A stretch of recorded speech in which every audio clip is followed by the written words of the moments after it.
আমরা সবাই জানি বর্তমান ফেসবুকের সবচেয়ে ট্রেন্ডিং বিষয় হচ্ছে কার্টুন অ্যানিমেশন পিক, যেটাকে আমরা গিলিবিলি নাকি গিবলি সিস্টেম বলি, আই ডোন্ট নো। বাট আমি যদি আপনাকে বলি এই পিক বানানোটা আপনাদের একটা বেশি রিস্ক হতে পারে এবং এটা সবচেয়ে বড় একটা ট্র্যাপ আপনার জন্য।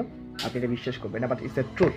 সম্প্রতি একটা গবেষণায় দেখা গেছে, সায়েন্টিস্টরা বলছে ওপেন এআই সোর্স যে রিসেন্টলি যে কার্টুন সিস্টেম অ্যানিমেশনটা তৈরি করছে, এখানে আপনি ওপেন এআইকে কিছু ফটো দেন, আপনার রিয়েল ফটো, যেটা তারা কনভার্ট করে কার্টুন অ্যানিমেশনে, এবং সেটা ব্যবহার করে ওপেন এআই তাদের ফিউচারে তাদের রোবোটিক সিস্টেম এবং তাদের ওপেন এআইকে একটা প্রকার স্পেশাল ট্রেনিং দিতে পারে, যেটা আপনার লাইফকে হ্যাম্পার করতে পারে। অ্যান্ড এখানে কথা হচ্ছে এটা কেন ট্র্যাপ, এটা কেন একটা হুমকি শুরু হয়ে গেছে।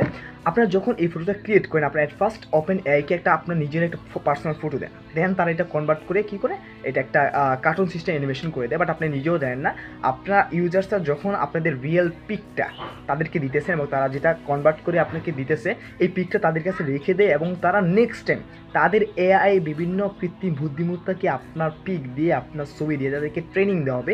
ইভেন তারা নেক্সট টাইম আপনার ফেস দিয়ে তারা কোনো ওপেন এআই এর মতন কোম্পানিগুলো কোনো মাল্টিপল প্রজেক্ট রোবট পর্যন্ত বানাতে পারে। সো সেখানে কোশ্চেন হলো এটা তো ইললিগাল হয়। সো ইললিগাল হতো যদি তারা আপনার ছবি কালেক্ট করতো, বাট এখানে সবচেয়ে প্লাস পয়েন্ট হচ্ছে তারা কিন্তু ছবি কালেক্ট করতেছে না, আইনত মানে অ্যাজ এ রোলস হিসেবে আপনি তাদেরকে ছবি প্রোভাইড করতেছেন এবং সেই প্রোভাইড করা ছবি দিয়ে তারা সামনে ভবিষ্যতে ফিউচারে কিছু করতে পারে। সো এটা আইনি কোনো দ্বন্দ্ব বা আইনি কোনো সমস্যার মধ্যে তারা পড়বে না, পড়বেন আপনি আপনার ফেস দিয়ে যদি তারা কোনো প্রকার ওপেন এআই সোর্স, কোনো প্রকার রোবোটিক্স বা কোনো প্রকার ট্রেনিং দেওয়ায়, সেটা নেক্সট টাইম আপনার লাইফে হ্যাম্পার করতে পারে। সো আমি একটা জিনিস সবসময় সাজেস্ট করবো যে একটা জিনিস ট্রেন্ডিং হয়ে গেছে সেজন্য আপনি করবেন এরকম না। আমি স্টিল না কোনো প্রকার এরকম কোনো সিস্টেমের ফটো বানাই নাই, অ্যান্ড আমি এটা জানতাম না, বাট এটা আমি রিসেন্টলি জানছি। বাট এটা সবচেয়ে রিস্ক একটা জিনিস, আমি বলবো যে এটা সবসময় অ্যাভয়েড করবেন।